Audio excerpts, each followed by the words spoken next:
My name is Kelly Carlson at the Season 5 premiere of Nip Tuck, and you are watching Hollywood.com. What did the shift in LA bring to the show? Like, in your mind, creatively, how did that fire you up? Well, I got to sort of take on everybody. It's become a satire.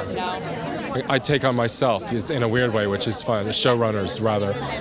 It just seems bigger and smarter and sexier and dirtier, and it seems the show has always really been about the issues of LA anyway, you know. Yeah, and I've seen the first 2 episodes, and there's a little bit of a shift of power between your 2 leads. They kind of take on different roles once they move to LA. Can you talk about that a little bit?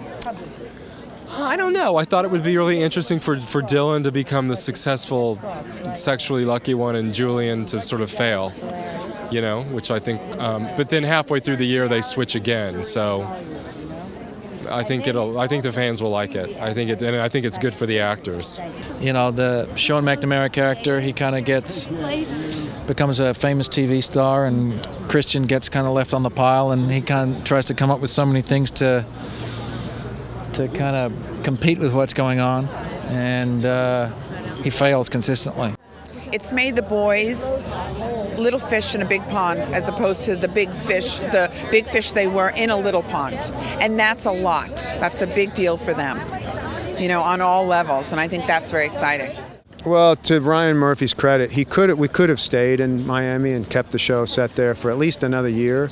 But instead of waiting for it to get stale, he anticipated that, and he said, let's get the hell out of here. Let's go to L.A. I know that for a long time, people would ask us, why didn't we just set it in L.A.? It seems obvious, sort of the plastic surgery capital of the country, it seems like. And I think then the emphasis would have been too much just on the industry. But now we've earned the right to come here and jump just headlong into the nonsense that is this town.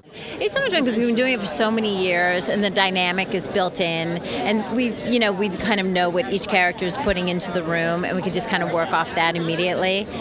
I've had very few experiences like that, so it's really nice that I can disappear for months at a time, and then I can show up and everything's alive again. It's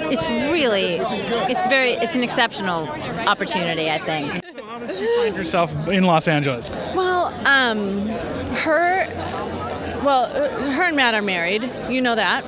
And they sort of become overwhelmed with methamphetamines and ends up taking all their money and the Church of Scientology. So they have to chase their parents to LA, or, you know, Matt does, and I come with.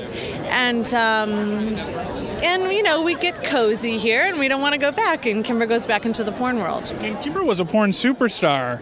Yes, she was. Does she come back at that level, or is she kind of like looking for a comeback? She's looking for a comeback.